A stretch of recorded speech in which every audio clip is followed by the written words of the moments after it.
Okonkwo did as the priest said. He also took with him a pot of palm wine. Inwardly, he was repentant, but he was not the man to go about telling his neighbors that he was in error. And so people said he had no respect for the gods of his clan. His enemies said his good fortune had gone to his head. They called him the little Bertinza, who so far forgot himself after a heavy meal that he challenged his chief. No work was done during the week of peace. People called on their neighbors and drank palm wine. This year, they talked of nothing else but the Nsoani which Okonkwo had committed. It was the first time for many years that a man had broken the sacred peace. Even the oldest men could only remember one or two other occasions somewhere in the dim past. Ogwefi, who was the oldest man in the village, was telling two other men who came to visit him that the punishment for breaking the peace of Annie had become very mild in their clan. It has not always been so, he said.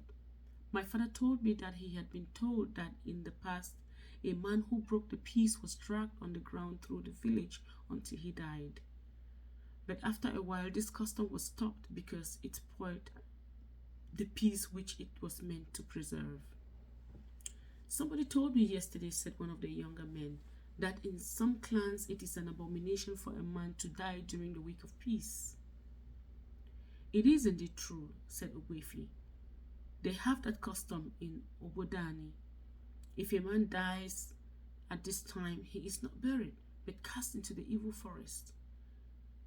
It is a bad custom which these people observe because they lack understanding. They throw away large numbers of men and women without burial. And what is the result? Their clan is full of the evil spirits of this unburied dead, hungry to do harm to the living. After the week of peace, every man and his family began to clear their bush to make new farms. The cut bush was left to dry and fire was then set to it.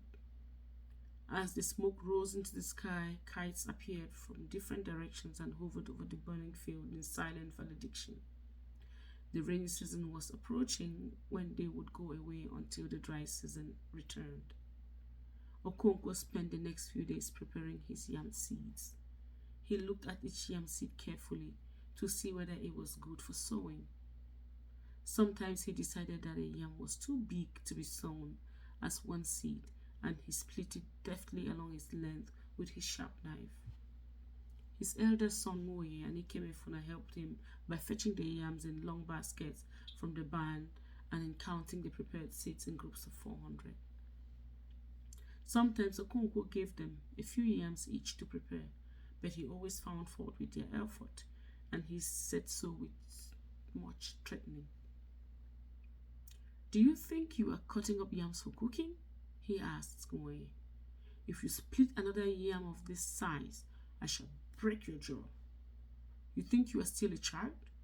I began to own a farm at your age. And you, he said to Ikemefuna, do you not grow yams where you came from? Inwardly, Okonkwo knew that the boys were still too young to understand fully the difficult art of preparing yam seeds. But he thought that one could not begin too early. Yam stood for manliness, and he who could feed his family on yams from one harvest to another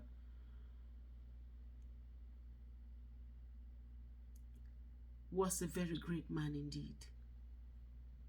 Okonkwo wanted his son to be a great farmer and a great man.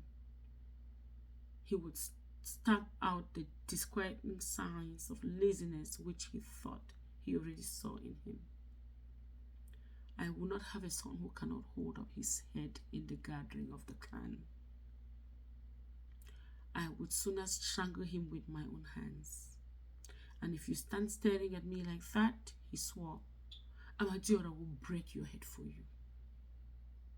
Some days later, when the land had been moistened by 2 or 3 heavy rains, Okonkwo and his family went to the farm with baskets of seed yams, their hoes and machetes, and planting began. They made single mounds of earth in straight lines all over the field and sowed the yams in them. Yam, the king of crops, was a very exacting king. For 3 or 4 months, it demanded hard work and constant attention, from cockcrow till the chickens went back to roost. The young tendrils were protected from earth heat with rings of sisal leaves. As the rains became heavier, the women planted maize, melons, and beans in between the yam mounds. The yams were then stacked, first with little sticks and later with tall and big tree branches. The women weeded the farm 3 times at definite periods in the life of the yam, neither early nor late. And now the rains had really come, so heavy and persistent that even the village rainmaker no longer claimed to be able to intervene. He could not stop the rain now, just as he would not attempt to start it in the heart of the dry season, without serious danger to his own health. The personal dynamism required to counter the forces of these extremes of weather would be far too great for the human frame. And so nature was not interfered with in the middle of the rainy season. Sometimes it poured down in such thick sheets of water that earth and sky would seem merged in one grey wetness. It was then uncertain whether the low rumblings of Amadiora's thunder came from above or below. At such times, in each of the countless thatched huts of Omuafia, children sat around their mother's cooking fire, telling stories, or with their father in his obi, warming themselves from a log of fire, roasting and eating maize. It was a brief resting period between the exacting and arduous planting season and the equally exacting but light-hearted month of harvest. Ikemefuna had begun to feel like a member of Okonkwo's family. He still thought about his mother and his 3-year-old sister, and he had moments of sadness and depression. But he and Woye had become so deeply attached to each other that such moments became less frequent and less poignant. Ikemefuna had an endless stock of folk tales, even those which Woye knew already were told with a new freshness and the local flavor of a different clan. Woye remembered this period very vividly till the end of his life. He even remembered how he had laughed with Ikemefuna. He even remembered how he had laughed when Ikemefuna told him that the proper name for a corn cob with only a few scattered grains was Eze Aganiwai, or the teeth of an old one. Woye's mind had gone immediately to Nwayeke, who lived near the Udala tree. She had about 3 teeth and was always smoking her pipe. Gradually the rains became lighter and less frequent, and earth and sky once again became separate.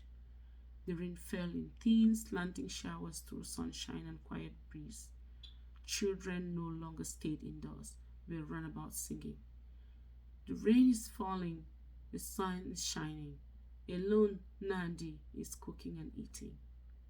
Woye always wondered who Nandi was and why he should live all by himself, cooking and eating. In the end, it decided that Nandi must live in that land of Ikemefuna's favorite story, where the ant holds his courts in splendor and the sands dance forever. The end of chapter 4. Thank you guys for reading with me. This is a very rich chapter, full of some really deep customs and traditions, full of some really deep beliefs. And as a matter of fact, these deep beliefs transcend time. These superstitions that are demonstrated in this particular paragraph, to this day, some of us still adhere to them. It will be quite interesting to hear your take. Thank you again, and see you at the next chapter.